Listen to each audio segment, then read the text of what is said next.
It took 5 hours, but British Prime Minister Theresa May came out of a meeting with cabinet members on Thursday, saying she has their support for a Brexit deal with the EU.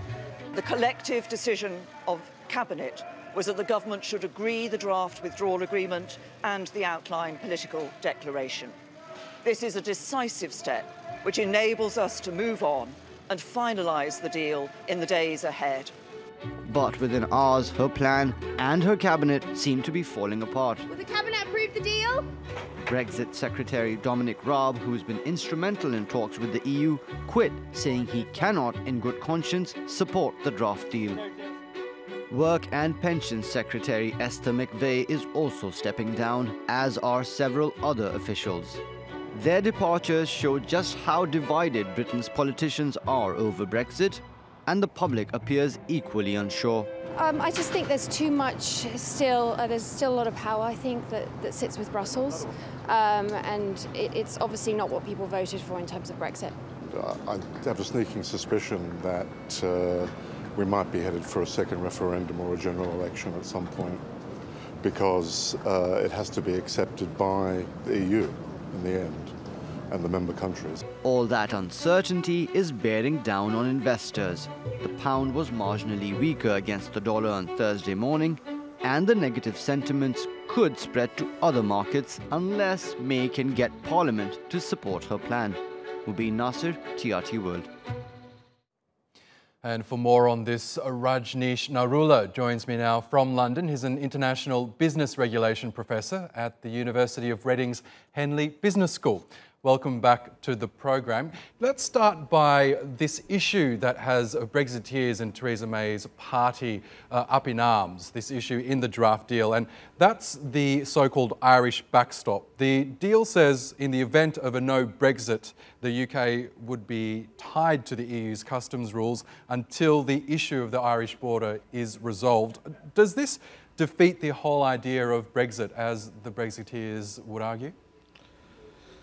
Well, they've been arguing for 2 years now almost about this, and they haven't found any other solution. So in a sense, this is kicking the ball into the long grass, as they say, avoiding answering the question. So since there is no actual proper plan, of no alternative plan, it makes sense that the two sides agree on a backstop, and they've got then they've got 21 months to come up with an alternative solution. So why is it then are Brexiteers so against this draft proposal that contains this Irish backstop? Why do you think they're so against it? Well, I think it's out of principle.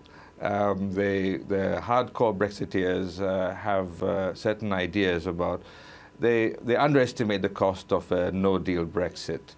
They underestimate the chaos that will cause. They feel that will take 1 or 2 years and then the UK will recover. But I think most of all, I think Theresa May's critics and opponents see an opportunity to bring her down. It's a political thing. It's as much a political thing as it is about the deal.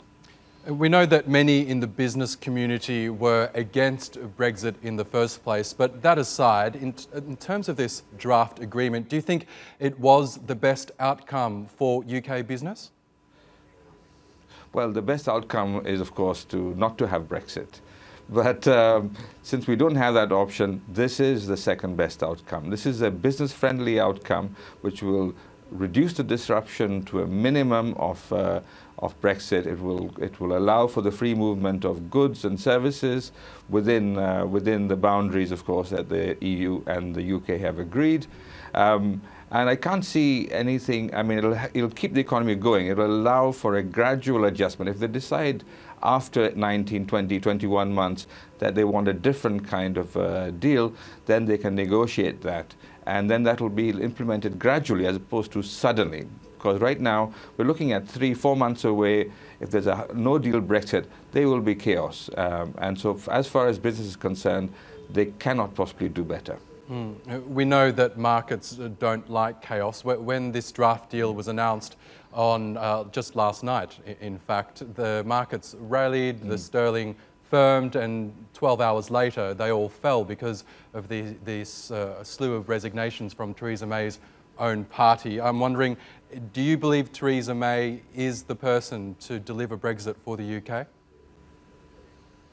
Well, there isn't anyone else. Everyone, as she said in her press conference just now, everyone talks the talk, but nobody walks the walk. Nobody offers an alternative solution to this.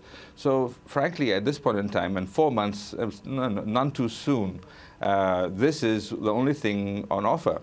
The shop window has nothing else on display.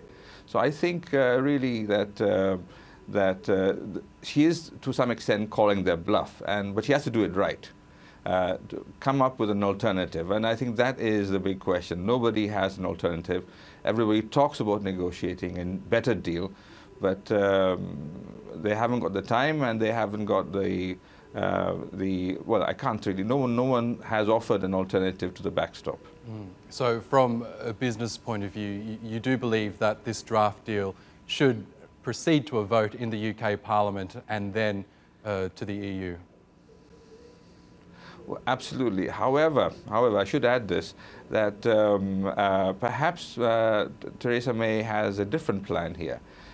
Maybe she will turn this around into a referendum and give people a referendum and then say, okay, here is a deal. Either you want a deal or you want no deal, and allow people to make a second vote and then take it out of Parliament and take it out of politics and put it back where it started, back in the people's hands. So that might be an outcome. Interesting days ahead. Okay, Rajneesh Narula in London, thank you again for joining us.